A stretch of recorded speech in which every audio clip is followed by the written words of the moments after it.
இச்செய்தியை வழங்குபவர் Aalayam associates private limited property developers. Aalayam associates private limited, number 52, third floor, 3B, Ram Darbar, Sterling Road, Nungambakkam, Chennai 6,34,000.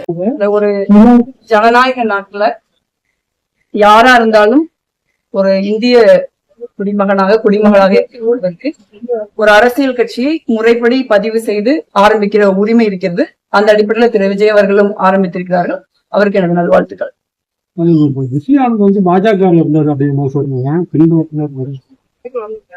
இல்ல, ஒரு பின்புலத்துல யார் இருக்காங்க, முன்புலத்துல யார் இருக்காங்கன்னா நம்ம ஒரு கட்சி பதிவு பண்ணப்பட்ட உடனே ஒரு முடிவுக்கு வர முடியாது. ஒரு அரசியல் கட்சி பதிவு செய்து அது மக்களை சந்திக்கும் பொழுது என்ன மாதிரியான கொள்கை நிலைப்பாட்டை அவர்கள் முன்வைக்கிறார்கள், அந்த அவர்கள் முன்வைக்கிற கொள்கை நிலைப்பாட்டிற்கு ஏற்ப அவர்களுடைய செயல் திட்டங்கள் இருக்கிறதா அப்படின்னு பார்த்துதான் நம்ம ஒரு முடிவுக்கு வர முடியும்.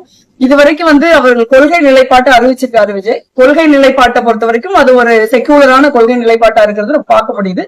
அவர்களுடைய செயல்பாடுகள் தான் அவர்கள் உண்மையிலுமே தான் அறிவித்திருக்கிற கொள்கைக்கு உண்மையாக நேர்மையாக இருக்கிறார்கள் பொறுத்திருந்தா கூட்டணி ஏதாவது பிரச்சனை இல்ல.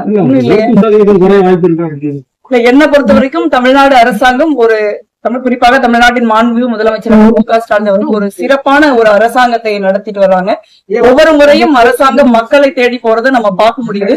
இன்னைக்கு கூட மதுரையில மாண்புமிகு இளைஞர் நலன் மற்றும் விளையாட்டுத்துறை அமைச்சர் தம்பி உதயநிதி ஸ்டாலின் அவர்கள் ஒரு மிகப்பெரிய 12,500 பேருக்கு பட்டா கொடுக்கும் நிகழ்வை தொடங்கி வச்சிருக்காங்க. அதொட்டி இன்னைக்கு நம்ம மாவட்டங்களையும் மகளிர் சுய உதவி குழுக்களுக்கு கடன் வழங்குகிற நிகழ்ச்சியை நடத்திட்டு தான் இப்ப நம்ம பேசிட்டு இருக்கோம். நிறைய முகாம்களை அரசாங்கம் மக்களை தேடி வர்றதை பார்க்க முடியுது. ஏறக்குறைய மக்கள் அரசாங்கத்தை தேடி வருகிற ஒரு நிலைமை இன்னைக்கு ஓரளவுக்கு மாறி இருக்கிறத நம்ம பார்க்க முடியுது.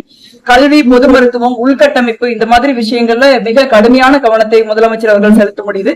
இந்திய அளவில் நரேந்திர மோடி அவர்களுடைய பாஜகவினுடைய தவறான ஆட்சியால், தவறான கொள்கைகளால் நாட்டுல 45 ஆண்டு காலமாக வேலை வாய்ப்பின்மை நிலவுகிற சூழல்ல, நாடு முழுவதும் அது தாக்கத்தை ஏற்படுத்தி இருக்கிற சூழல்ல தமிழ்நாட்டில் அதனுடைய தாக்கம் பெருமளவு முதலமைச்சர்களுடைய முயற்சியினால குறைக்கப்பட்டிருக்கிறது.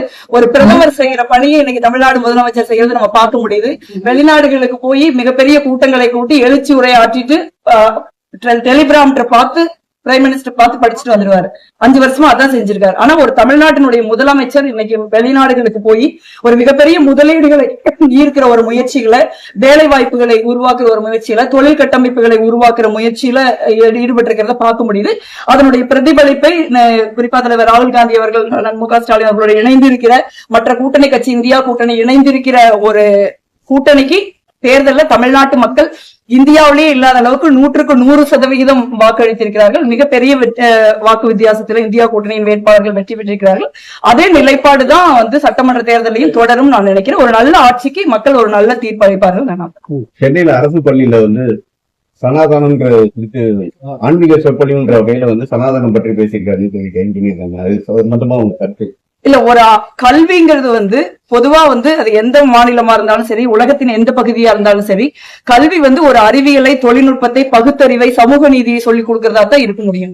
மாணவர்கள் மனதுல கற்கால சிந்தனைகளை, பழமைவாத மனநிலைகளை, நவீன காலத்திற்கு அறிவியலுக்கு பொருந்தாத ஒரு சிந்தனைகளை கல்விக்கூடங்கள்ல சொல்றதை ஏற்றுக்கொள்ள முடியாதுங்கிறத தெளிவாக தமிழ்நாடு அரசாங்கம் வெளிப்படுத்தியிருக்காங்க. என்னை போன்ற நிறைய நாடாளுமன்ற, சட்டமன்ற, மக்கள் பிரதிநிதிகள் கட்சி வேறுபாடு இல்லாம அதை நம்ம பேசியிருக்கோம். பாஜக மட்டும்தான் இந்த மாதிரி பழமைவாதத்தை, மாணவர்களுடைய முயற்சியை மழுங்கடிக்கிற ஒரு முயற்சிக்கு ஆதரவு தெரிவித்திருக்கிறது. அது ஒரு வெட்கமற்ற வெளிப்படையான ஆதரவுங்கிறத நான் வருத்தத்தோட பதிவு செய்ய விரும்புறேன். மற்ற அனைத்து அரசியல் கட்சிகளுமே ஒரு பொறுப்போட அதை எதிர்த்திருக்காங்க. தமிழ்நாட்டினுடைய முதலமைச்சர் வெளிநாட்டில் இருந்தாலும் உடனடியாக அதுக்கு ரெஸ்பாண்ட் பண்ணிருக்காங்க. கல்வி அமைச்சர் குறிப்பா அந்த இடத்துக்கே போய், குறிப்பா அந்த ஆசிரியர் சங்கர் அவர்கள் மிகப்பெரிய பாராட்டுக்கு உரியவர்.